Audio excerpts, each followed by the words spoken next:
Enel's Great Space Operations. This cover story is set after the events of Skypiea arc.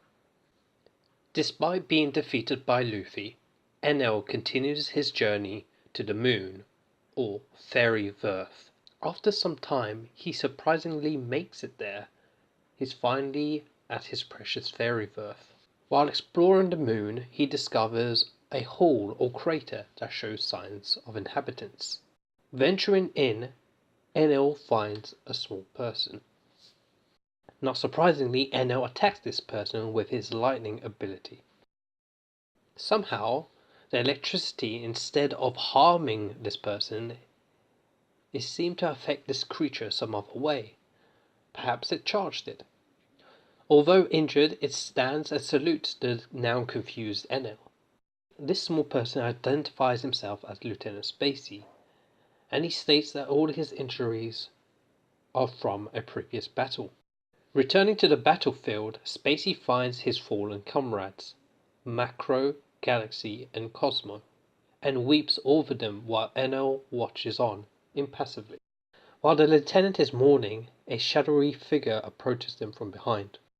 This shadowy figure is a fox-like space pirate, and it attacks Spacey from behind with an electrocuting sphere. The space pirate captain then attempts to attack Enel, who without care phases through the spear. Enel then attacks and defeats the space pirate. After he does so, Enel sees a huge explosion in the distance.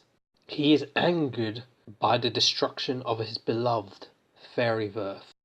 Meanwhile, over at the area of the explosion, there are more space pirates. They seem to be excavating the moon for its remains or treasures.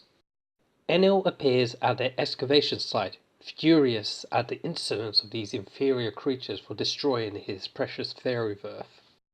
In the meantime, the shocked but still alive Lieutenant Spacey reminisces about why he and his comrades came to the moon in the first place. An old man named Professor Tsukimi made them on Karakuri Island. An interesting fact about Karakuri Island is that this is where Vegapunk originated from.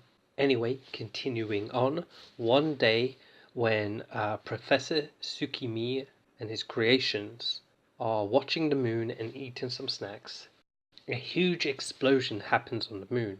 The professor, shocked by the unexpected event, swallowed his dumpling without chewing, resulting in him suffocating to death. After burying the professor, the 4 robots traveled to the moon, each one being lifted to their destination using a balloon. They're heading to the moon to take revenge on the ones who had caused the explosion that resulted in the accidental death of their beloved professor. Upon reaching the moon, they find the space pirates, and despite overwhelming odds, they do battle with the captain. In the end, however, all 4 of them were easily defeated, and only Lieutenant Spacey survived. Coming back to the present, Enel attacks the space pirates and destroys their entire excavation site with his lightning powers.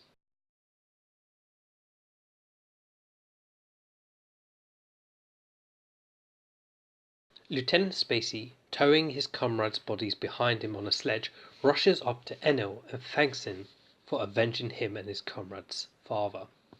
Not really caring, Enel shocked the lieutenant and all his comrades out of sheer annoyance.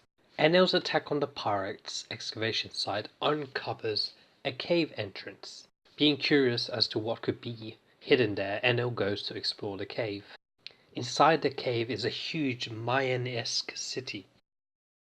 Strangely enough, he decides to attack the city with his ability. The resulting surge of electricity, however, wakens not only the city, but also a horde of ancient-looking robots that oddly resemble Spacey and his friends. All the ancient robots, as well as the 4 new ones that Enel had just met, rush to thank him after he restores their city, much to his confusion. Enel then studies a series of wall paintings. The first show the original inhabitants of the moon. The moon people surprisingly had wings, much like the people of Skypiea. It seems they were technologically advanced enough to create robots. The second wall painting shows that the moon people's city was called Burka, and they descended to the blue planet when they ran out of resources, leaving their beloved robots behind. Returning to the surface, Enel looks around and sees endless followers and an enormous amount of verf.